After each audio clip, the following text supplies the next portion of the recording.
নমস্কার বন্ধুরা, চৈতালি রান্নাঘরে সবাইকে স্বাগত জানাই। আজ আমি ইলিশ মাছের ভাপা সবার সাথে শেয়ার করব।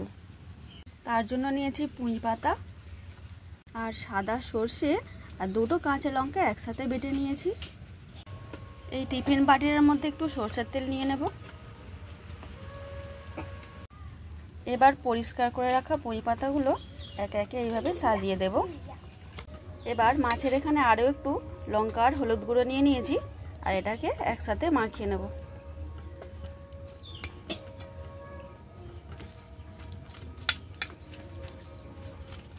আর একটু কাঁচা সরষের তেল দেব। এবার মাছগুলো এইভাবে করে সাজিয়ে সাজিয়ে দিয়ে দেব। এবারে ওপর থেকে আরও একটু তেল দিয়ে দেব, দিয়ে এর উপরেও পুঁই পাতাগুলোকে দিয়ে দেব।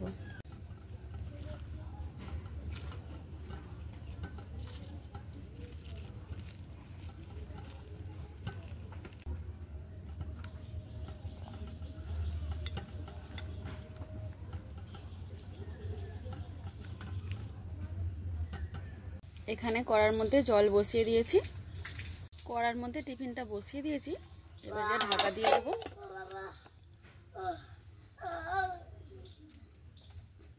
এবার এর মধ্যে ভারী নোড়াটা চাপিয়ে দিলাম।